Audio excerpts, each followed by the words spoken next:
Well, hello once again.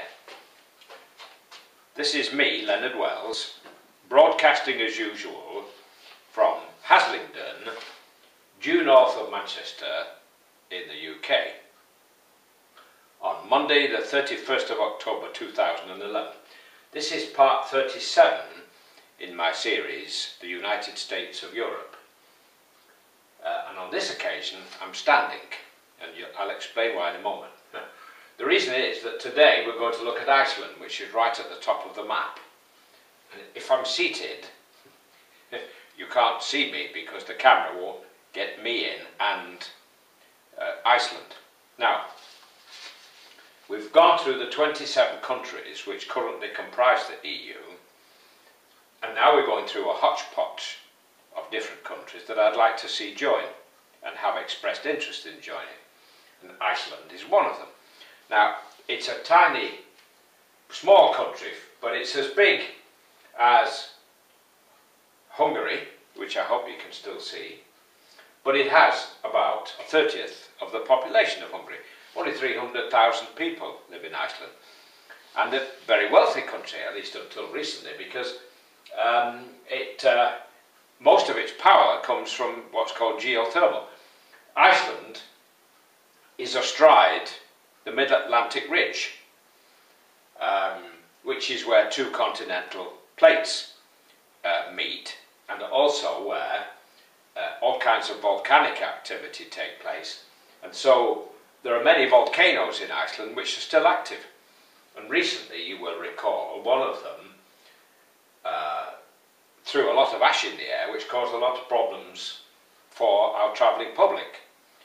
The airlines couldn't fly because this kind of ash, if it gets in the engine, causes difficulties. And then even later than that, there was another big eruption, but this time the wind blew it in a different direction, so it didn't bother us.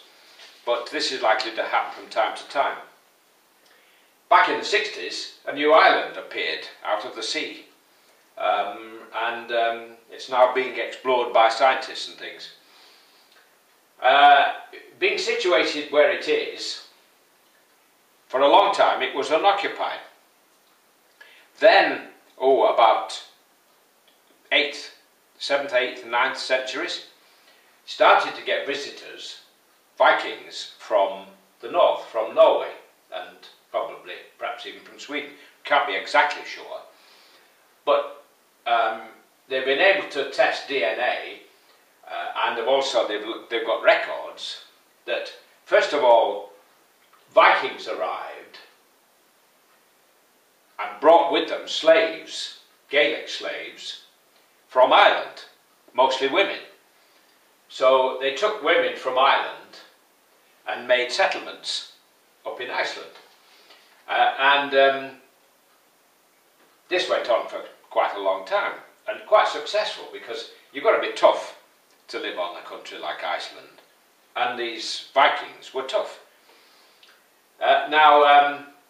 Also situated where it is, it has all this volcanic activity, so it can provide a lot of its own power from these geothermal springs, which means hot water coming out of the ground.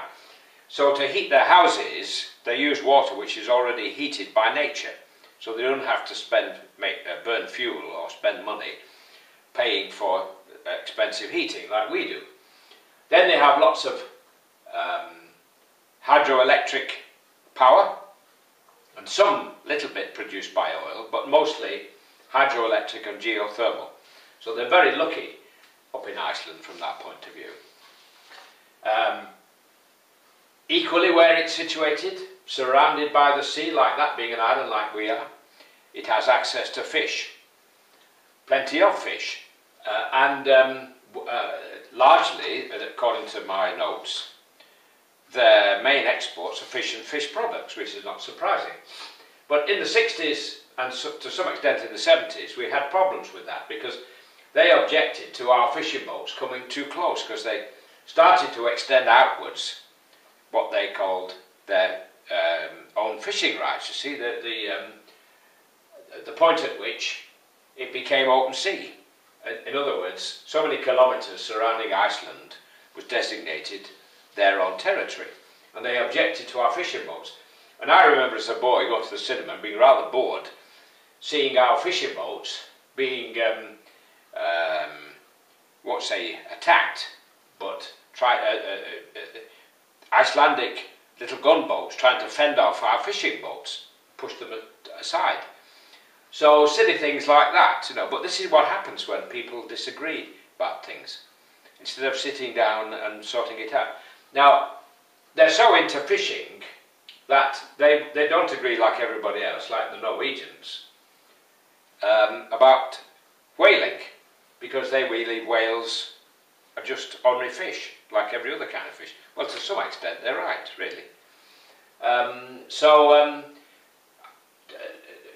They carry on hunting whales from time to time, whenever they decide that they wish to. Now, to come more up to date, for a long time Iceland and Denmark were considered one. To come more up to date, as soon as war broke out in 1940, the British occupied Iceland, I think in May 1940. About a year or so later, the Americans took over so that we could send our forces to fight elsewhere, and they stayed until 1946. Iceland became part of NATO, and the Icelandic governments have since indicated they would like to join the EU, although several referendum of the population have shown that the people are a little bit about joining. Now in 2008, and just before 2008, they'd become very successful economically, but their banking system got overheated like many other banks. They started sort of playing roulette with people's money. And there was a big banking crisis, and the Icelandic government took over, nationalised 3 of their banks. And there was arguments about who owes what to who afterwards, which has only sort of recently been settled.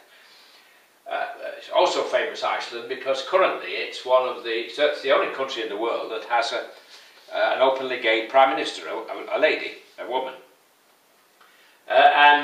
You can actually, you don't have any problem getting married in church if you're gay in Iceland. And I've been looking, in the past couple of years, the most convenient place for me to marry my girlfriend from Romania. And strangely enough, one of the easiest places is Iceland, because they do the service in English, and they don't ask for too much paperwork. But the easiest place for me as an Englishman to marry a Romanian is Gibraltar. 3 cheers for Gibraltar, because not only is it in English, but they use English currency, you can email them copies of your documents beforehand, and then you just have to waive them when you get there and get married.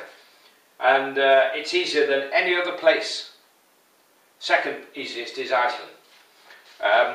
Fascinating country, not as cold as you would think, because it's warmed by the Gulf Stream. But you've got to be very hardy to live there. Whenever the volcanoes give off, erupt, you get ash everywhere, so it makes life a bit difficult. So that's Iceland. It's on the list to join us one day soon. I would like to see it join soon. It's in Schengen, by the way, and it's in NATO.